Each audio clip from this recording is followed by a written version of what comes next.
Mike's Daily Podcast. Episode 1136. Hello, it's Mike Matthews broadcasting from Cafe Anyway, located somewhere in Podcastro Valley, Mont. Today, we hear from Chely Shoehart, Floyd the Floorman, John Deere, the engineer, plus we bring you the return of the much-loved, extremely informative segment known as Mike's Daily Podcast. This is Interesting. And now I would like to sing for you. Mike's Daily Podcast. Well, I think that there is something that stinks quite a bit, and it has to do with the bathroom that I work at. It has bathroom that I work near. It smells like, you get the idea. So the bathroom across the hall from my work, Mike's Daily Podcast, which is the bathroom we must use, has had some strange, bizarre happenings lately. Mike's and I don't mean of the Daily ejection Podcast from the body sort of thing. Yeah! I'm talking about homeless people are living in our bathroom. Not here at Cafe Anyway, but across the hall from where I work. All are welcome here at Cafe Anyway. Some will be welcomed in a moment and come in and we'll talk. But yeah, what was happening is I go to use the bathroom at like 5:30 in the morning, because that's when I'm here or there at work, and there is the door won't open. I'm like, okay, I have a key, so I open it, and there's somebody laying on the floor. At first I thought they were dead, but then they're like waking up and they're like, oh man, sorry. Okay. At the first time that happened, I thought, all right, well, that's just because maybe that person was part of a sleep study. There's also down the hall a office, like a medical company that they watch people when they sleep. So I thought maybe this person got out of that part of the building and was in the bathroom sleeping. I don't know.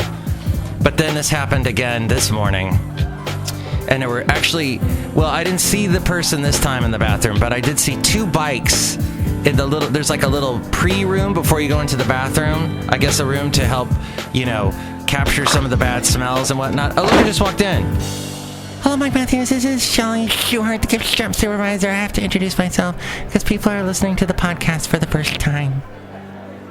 And what do you do? I'm the gift shop supervisor. Yeah, she's the gift shop supervisor.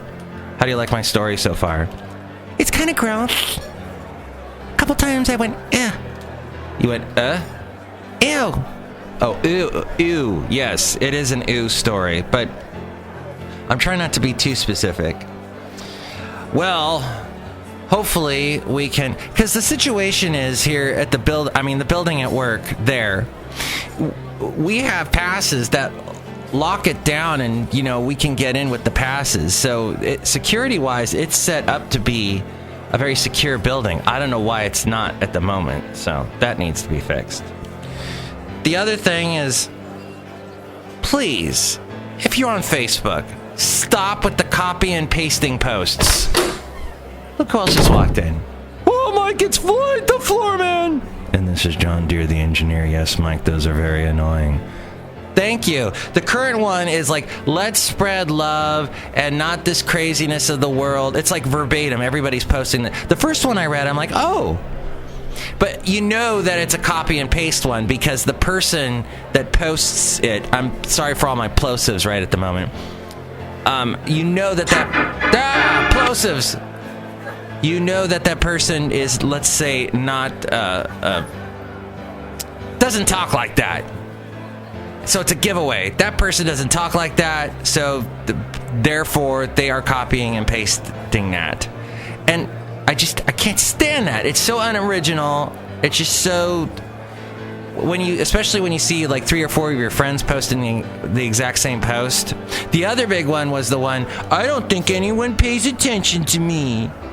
I don't think anyone likes me, so if you like me, respond. Me. Wee. Please. Gosh. I post stuff all the time for this podcast. I never get a single... Actually, that's not true. I've had a couple of likes lately. Thank you to the people that liked my posts, which are always to promote the show. I figure if I want to post something on Facebook, I'm going to say it here first on this podcast. Screw Facebook. But in summation, to wrap up my thought process here. Well, there's some sort of a process going on in my head. I don't know if it's thought or if it's helpful. There is another phenomenon. I don't know if you have this, but there's a friend of mine on Facebook who messages me, and I finally had to say stop. I finally had to say to him, hey, look, I'm hardly ever on Facebook. Email me. Because he would message me these messages. Message me? He would message me these messages that were like, hey, man, what's up? And then if I didn't answer within like 2 minutes, this is Messenger, by the way, on Facebook, which I do not have on my iPhone, or I don't have an iPhone anymore, on my Samsung, because I think that's a waste of memory on my Samsung. If I don't answer within 2 minutes, he would go on this, oh, I guess you don't like me anymore. I guess you just don't want to talk, and give me kind of this like little guilt trip.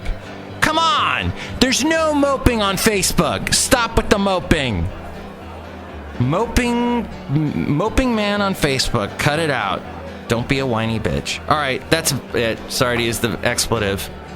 I meant it as a female dog. I can say that, you know what? One more thing about dogs.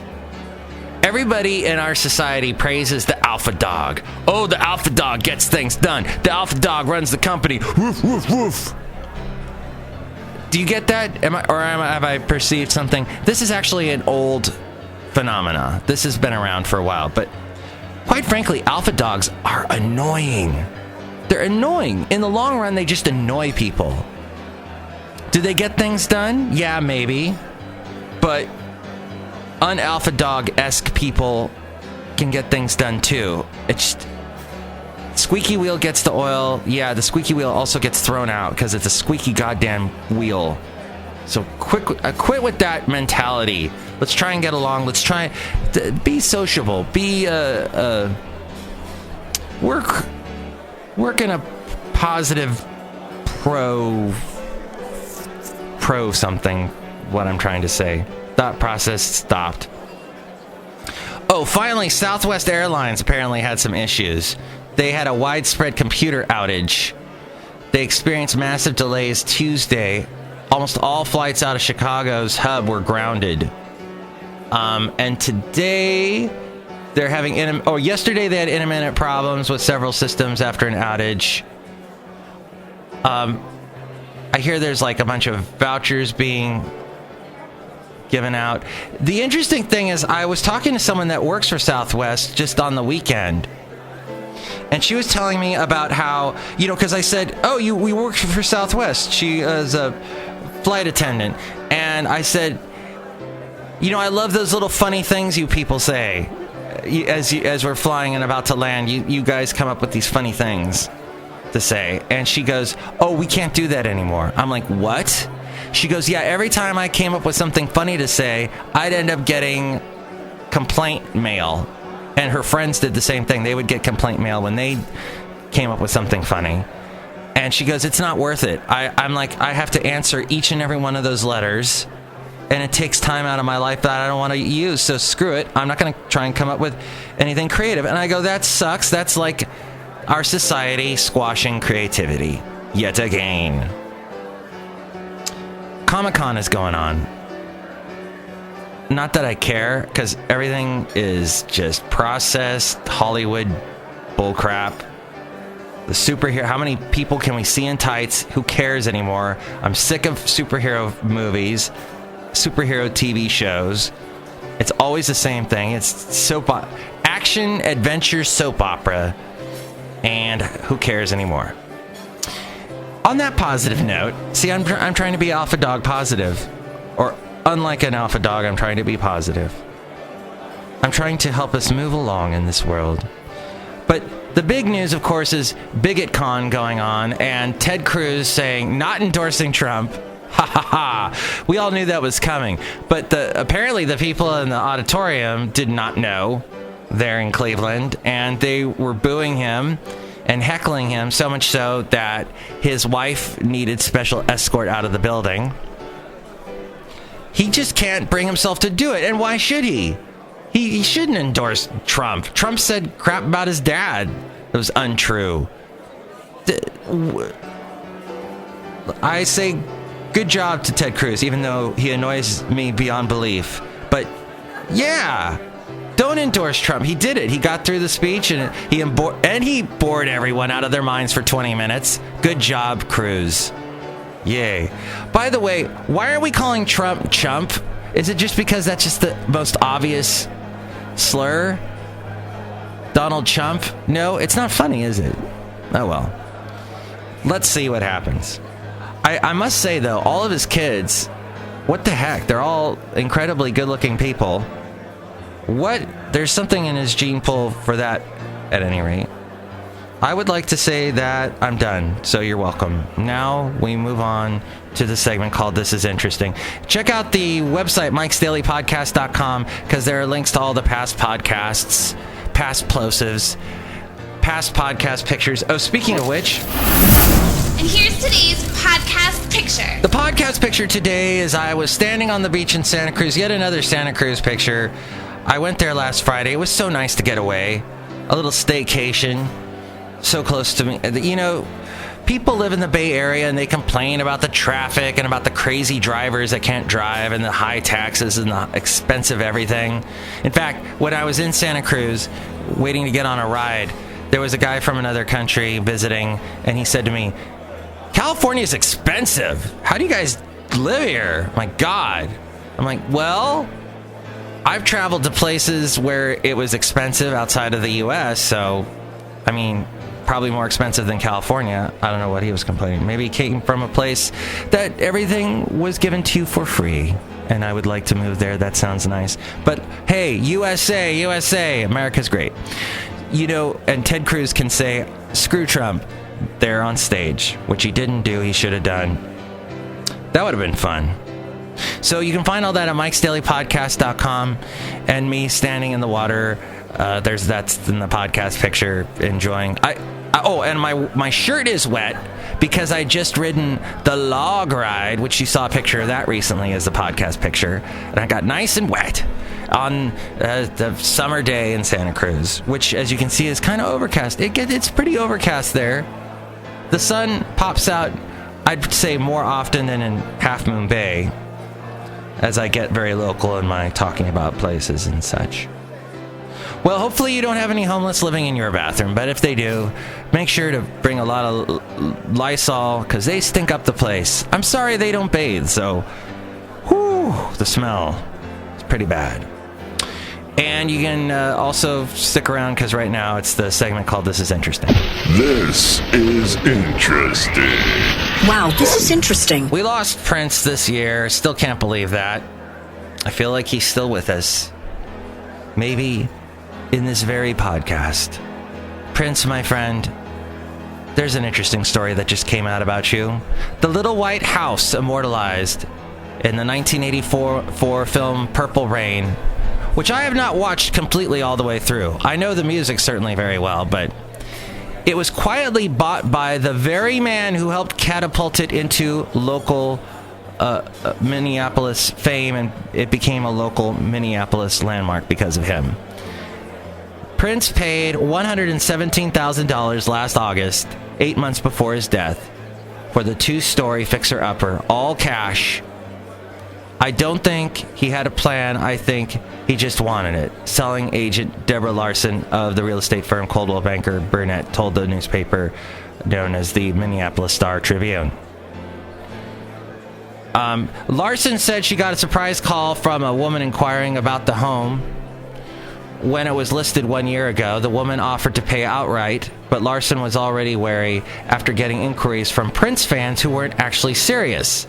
But as the process moved forward and the paperwork formalized, the name on the document caught Larson's attention. It was Prince's NPG, Music Publishing, NPG, which stands for New Power Generation. Prince ended up purchasing the 3-bedroom home, which was listed as needing repairs, for more than $110,000. For more than the $110,000 that the seller was asking for after Prince's death in April by an accidental overdose of the power painkiller fentanyl. The property became part of his estate. Prince never actually lived in the home, but it was widely featured in the semi-autobiographical cult classic Purple Rain, in which he played a rocker on the rise named The Kid. It's unclear what the plans were for the house, but Prince's actual residence, known as Paisley Park, could be turned into a tourist attraction, according to probate court filings. As we go outside a cafe anyway, where we bring you Mike's Daily Podcast somewhere in Podcastro Valley. You know, I would like to welcome you to also check out at mikesdailypodcast.com. If you're going to buy anything on Amazon, click on that Amazon link and buy whatever it is you're going to buy. That helps us out. Also, if you want to do anything through the PayPal, you'll get a special greeting from all the Cafe Anyway characters, including Floyd the Floorman. Yeah, Mike, I have lots to floors. Exactly. It's all there at mikesdailypodcast.com. Next show, it will be Benita, the Disgruntled Fiddle Player, and the Brewmaster. Mike's Daily Podcast is written and produced and performed by Mike Matthews. His podcast is super easy to find. Download or listen to his show and read his blog at mikesdailypodcast.com. Email Mike now at mikesdailypodcast@gmail.com. See you tomorrow. Bye!